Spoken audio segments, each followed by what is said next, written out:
Last week, we introduced you to Jimmy Barinaga of Royal Enfield, Philippines. Wait for the 650 Meteor. When is it gonna arrive? Because In part 2, we get to know more about him and the future of Royal Enfield, Philippines, here on BOSS TV.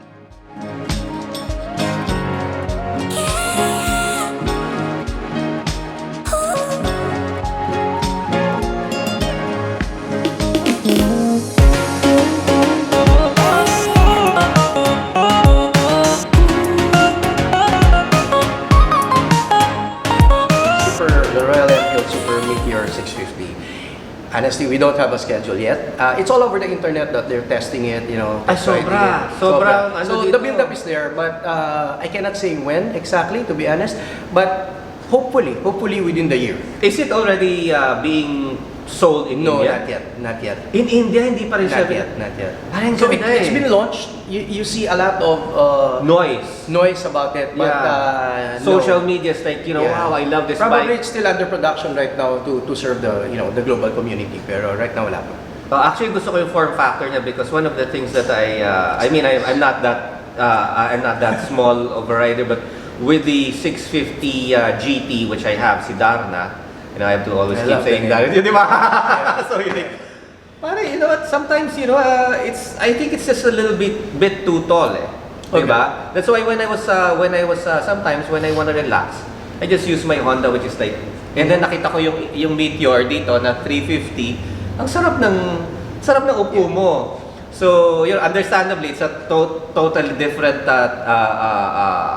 thoughts yan, yung forma ng cafe Yes. over the cruiser. di ba? Yeah, kasi nga recently we just launched the Hunter 350, which is also the lightest. Wow, It's really? the lightest. Yeah. We just launched that a few days back. Anyway, the ikaw hindi mo ko 650 inimbita, may kasalanan ka sa akin. I'll send you all the press kits. No. Okay. But honestly, what do you call this? The Meteor 650, the Super Meteor 650. Yeah, it's coming. Hopefully within the year.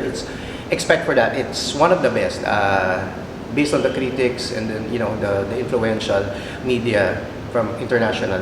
They've been raving about it already. And it has the same engine as the GT650 and the Interceptor 650. So Bulletproof engine. it's one of the best engines. It's not because we're carrying Royal Enfield, but Yes, I would honestly, say so. Napakalinis niya sa totoo lang, True. Yeah, and It's a perfect engine, though I have to say this personally. considering that it's a twin, Yeah. di ba? Considering it's a twin, it's not that heavy. It's not that heavy. Yes. For me, it could be for me based on I'm not that tall. There's no perfect bike, but it's how you use the bikes or your mission for the day for that Exactly. particular motorcycle. That's the perfect And bike. how you also identify yourself to Yes. be how you want to represent Yes. yourself towards the world, di ba? Which That's is the reason good why it's illogical actually to put yourself on top of like two wheels. No. It's irrational, Yeah, but yeah. it's the passion eh. That's It's the like passion. pag nag-usap na yung mga bikers. Dire-diretso It's na. irrational eh. So, Which is good also for Royal Enfield kasi we have almost, no? We don't have scooters though, but depends on your lifestyle, depends on your skill level, depends on how Very cool kind naman. how cool you want to be when you go out, di ba? There's an adventure bike if you want to play.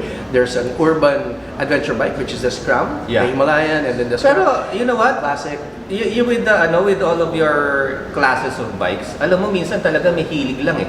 I know of not a few lady riders who are obviously No, not they're growing. not as by tall as leagues, us, yeah. but man, they're riding 650s. Nagugulat ako. and even the They change the Himalayan, shocks and then they, Ako naman, the Himalayan, di ba? When we first, back in 2017, when we first rode the Himalayas, di ba, we were together with Diane, the only lady there. She's like, what, 5'1"? Yeah.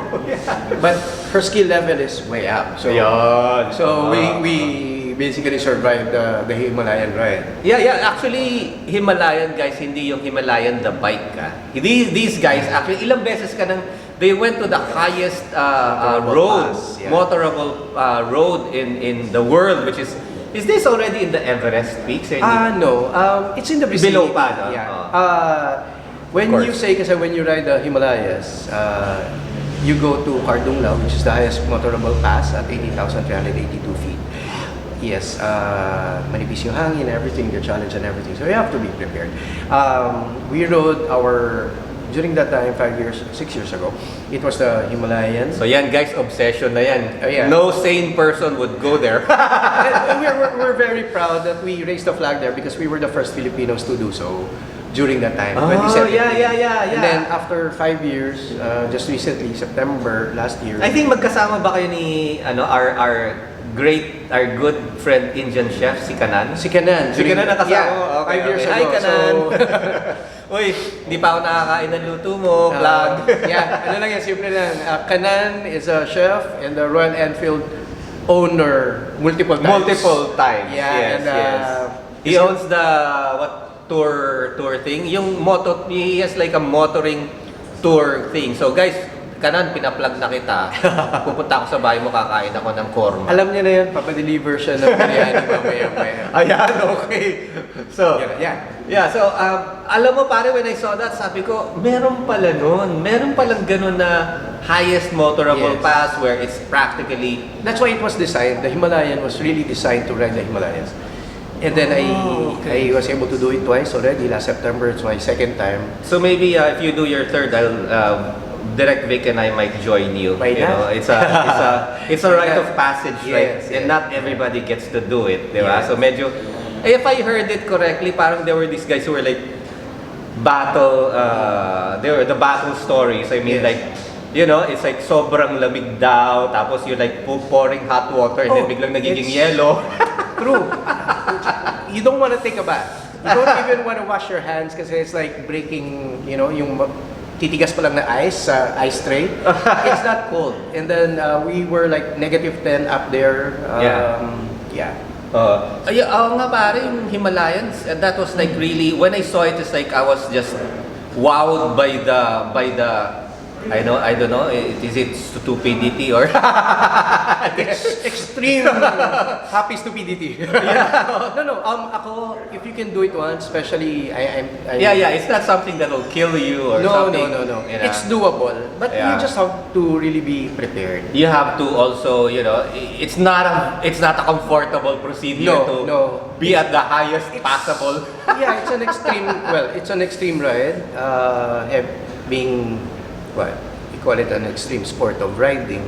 But when you are prepared, it's doable. And I'll be inviting more Filipinos sana who can experience. Who can the- represent also and want to to ride the Himalayas. Yeah. Because you cannot go any higher than that. Yes. So, okay, clearly, calling you a bike lover is an understatement. What other stuff do you do pa? Like, besides biking, do you do some hobbies or whatever that you can... I consider myself a really Like a stamp? adventurous. Akala ko stamp kind of collection. No, Stamp no. collection, may tattoo. Rock collection, stuff Rock like that. collection, I collect diba? Barbies. No. So yeah, I mean, yun, old toys. yeah, I'm into sports ever since naman. I was a mountaineer, being a member of Bayala Mountaineers Club back in the day, and then I play billiards, I do bowling, I do rock climbing also. I competed when I was younger, so those things, and then of course motorcycles. Anything new? Yeah, I do scuba diving. I love to Paddy ka rin? Yeah. Alright. Yeah. So my Lagi ko wife is Sean Calma. my wife is my dive buddy. Oo, Ganun yun. Oo, Para okay. payagan, di ba? Oo. Yeah. Anyway, yeah, so Pag galit siya, whatever's new- tatanggalin na lang yung oxygen. You have to be So fit. you You have have like- to be fit. Yeah. So, diving, everything. So you're into adventure sports Yes. and okay. Clearly, you're I've seen how you operate here in Enfield. It's very like a homey feeling, ano. So clearly, as a boss, your style is like.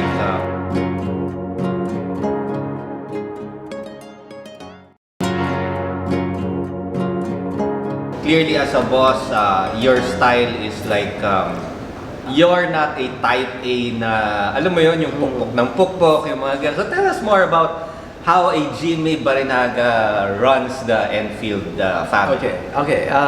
The Royal Enfield or the mother company, Hardcore Brothers, no, ever since. May mantra kasi is... I like that, Hardcore Brothers. Yeah. Yeah, may type of may management kasi of handling people. We consider everybody, all our employees as not just employees. They are family. They know that, they feel that. You really take care of them. Yeah. As much as we can, you know, you cannot please everybody. Exactly. Especially if it's a growing company. I started with two employees, including me. So we started 3. Now we're close to 40.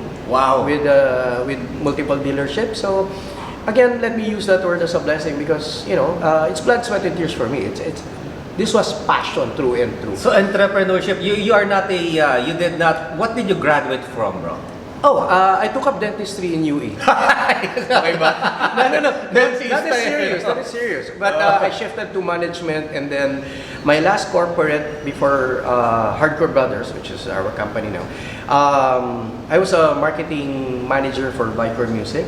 So my life after dentistry went to management and then a couple of record labels. So I was part of the You're sales in the and music marketing. industry pala. Yes.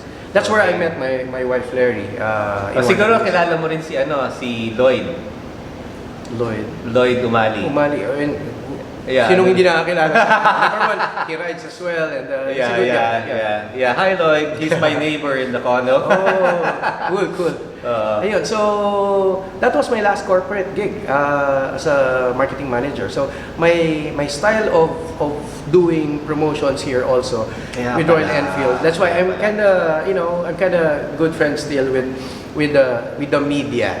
Because for me, I cannot separate music and motorcycles. Well, it's really deep in me, music. I listen to a lot of types of music, any type of genre. But take the cue from Hardcore Brothers Custom. Well, as hardcore as can be, from Metallica to Slayer to punks. So that is my favorite. But of course, when you're not getting any younger, you go to jazz, R&B. Right now, my biggest collection of vinyls, I can easily say, is into 70s soul and funk and soul. Oh my God. So I gotta it see your relaxes you. collection. You can come to the house so we can jump. Anyway, so... Tsaka whenever you look at the in movies or wherever, when there's a motorbike that, like somebody riding a motorbike, there's always a background music. It's either in rock, it's either peaceful or whatever, diba? But it's up to the you. music is always there. Yeah. That's with motorcycles. Motorcycling is gonna be boring without music. Exactly. So actually, it's yun nga, pag ginamit nila yung scene na may motorsiklo, hindi yan dead air, hindi yan yung basta hindi ganon, merong music background. In fact, let me share this. When we have bike nights here in Royal Enfield stores, when we have bike nights, usually the Reapers, I'm the founder of the Royal Enfield Association of the Philippines, we call ourselves Reapers. There are a lot of vinyl collectors also and a lot of DJs within the group. So when we have a bike night, that's why when we have our events here, we have DJ, a double deck. So guys, yung barkadahan dito sa Enfield, if not just only for the bike, you also would want to be part of the family of the Reapers. So I'm an official member because merong 3 you have to ride 3 consecutive times official rides before you become an official member, but our schedule does not permit that. But I get invited to the events because I'm friends with all of them. Of course. That's what I'm really proud of the Royal Enfield community. Yes. It's a close-knit group. It's a close-knit group. Yeah. Everybody's welcome. Yeah. Pantay-pantay tayo. Doon lang walang boss talks. Kasi walang everybody's... nagbo-boss. Walang nagbo-boss talks. Kasi Actually, lahat boss. Sa totoo doon, puro lahat boss. Yeah. Because the Enfield straddles the brand and the bikes. It straddles the more expensive models and the cheap ones. Yeah. Yun yung in fact in the highwayable, displacements 400 cc's and up. I would like to say na very dominant ang 650 talaga. You know, because like it's a 400cc price for a 650, di ba? Yes, yes. That's why I It's got very, one. It's very practical. Our price point globally, that's the strength of Royal Enfield when it comes to the pricing as well. Very competitive. Very, very. In fact, abroad, yan na rin best bang for buck, di ba? Yes, yes. Oh, it doesn't have all of those headaches with some of the other models, mga ganon. So, ang ganda. You will really love the culture and the style and everything. So, guys, if you just look at the showroom, it's not your typical showroom na puro motorsiklo, may mga posters ng mga promotionals sa motorsiklo. No, you're just gonna see a ton of beautiful bikes, the accessories, and it's well put together. I mean, look at this beautiful background of a classic Continental GT 500, right? True. So, guys, alam mo, mag-enjoy kayo if you are contemplating about buying a bike. Go here sa Santo, this is Tomas Morato. Yeah, we're here, the flagship store, Royal Enfield, Quezon City, along Tomas Morato Avenue. Near ABS-CBN. Very near ABS-CBN. Masarap ang kape nila, barako guys. So, gulihin nyo lang si Jimmy dito. Gulihin niyo si Jimmy. And then, it's like, these guys, even if it's the boss, you'll think, otherwise. Very warm guy. So, thank you. Okay. All of the success and everything, what can we expect in terms of advocacy naman? Are you doing something on the social awareness or whatever? Yeah. Okay. Lately, kasi naging stagnant, no. We're big in charities, and that's cool. Let's not go into details, syempre. Some of the charities that we help are, medyo those are the ones from they have troubled past. We also support the elderly, and then Royal Enfield community is very big in helping, especially when there's like natural disasters. Mm-hmm. From day one naman, kasi we have to give back. So we have to give back, and share the blessings of what you have to the that's part community of as well. your principles also as an entrepreneur. Yes. Ayun. So basically that's it guys, no. So Jamie, maraming salamat for hosting us here at this beautiful Royal Enfield showroom along Tomas Morato. Yeah. So, well, guys, invite ko na kayo. When there's an event, follow me, follow Jimmy, and then tignan niyo when is the next event going to be, whatever launch, whatever gathering of Enfield people. Madalas yan dito. We have like mga cookouts and mga sa taas. Okay? We have barbecues here. Yeah. We have music. We have our own rock fest here. From time to time. You guys just contact, like us, subscribe to us, and whatever. He's also, why don't you plug them to your social media stuff? Oh, okay. Of course, just follow Royal Enfield PH official. We have a lot of followers there, and all the news will be posted there. And then please support all the Royal Enfield dealerships nationwide. And come visit us. You'll have the same vibe anywhere in the Philippines once you enter a Royal Enfield store. Totoo, yeah. So there's always, everybody's welcome regardless of... And free coffee. Yeah, free coffee every time. Delicious free coffee, barako. Yeah, so as I always say, as hardcore builders, there's good wind, safe ride, and an endless road of gold. Yeah, so guys, let's say goodbye to Jimmy. So Thank Jimmy, you. say goodbye to the viewers. So guys, okay, thank you very much, brother. Thank you for giving us the time. I know you're so busy, so Thank you. God bless, And Godspeed, Boss Talks. Boss Talks.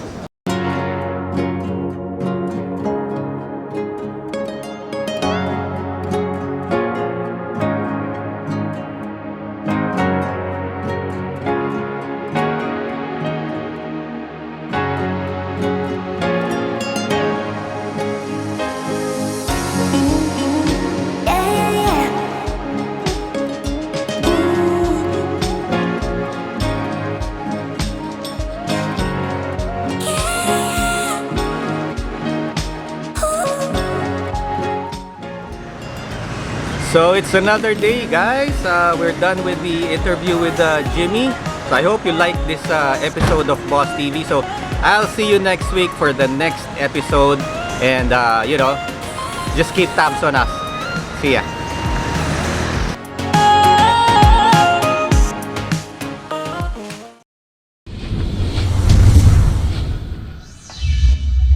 FYA Radio.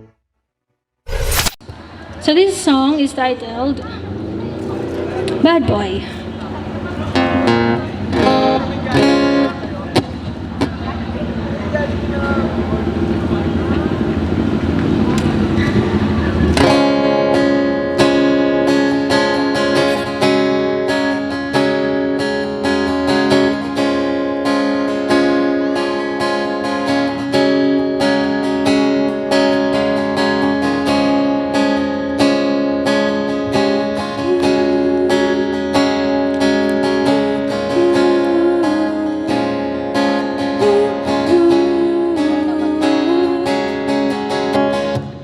Taste of heartbreak and late summer. Smell of your scent still lingers. Trying to lose the sight of your sun-kissed face. Found your photographs on Insta. Told myself, why must I fall in love? Little did I know we won't come a long way. Coffee, red fondue, everything reminds me of you. Candle lights and vintage wine. I cannot rewind. Bad boy, you know I've had enough. Bad boy, sick of living your bluffs. Out of the old, no more words to say. Stay away and never be away. Bad boy, get some troubles ahead. Bad boy, such a pain in the neck. From now on, leave my doorway. Stay away and I'll be okay.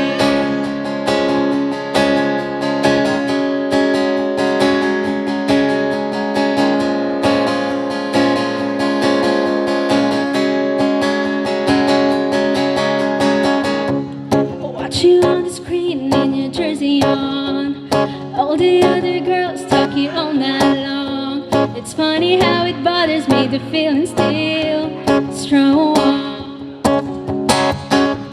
Saw you cross the street walking in the rain. Fly me those poems you wrote in paper planes. But even your love was nothing but a game. Cold nights and sunset views. I don't wanna leave bed by you. String lights and rose tattoos. Same old guys that ended all so soon. Bad boy, you know I've had enough. Bad boy, sick of living your best. Out of the old, no more words to say. Stay away, never be away. Bad boy, got some troubles ahead. Bad boy, such a pain in the neck. From now on, leave my doorway. Stay away and I'll be okay. Stay away and I'll be okay. Stay away and I'll be okay. I'll be okay. Late nights under the moon, we did things nobody knew. Sweet smiles to bitter blues. This is what it's like to love and lose. Bad boy, you know I've had enough. Bad boy, sick of living your bluffs. Out of the old, no more words to say. Bad boy, got some troubles ahead. Bad boy, such a pain in the neck. From now on, leave my doorway.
FYA Radio.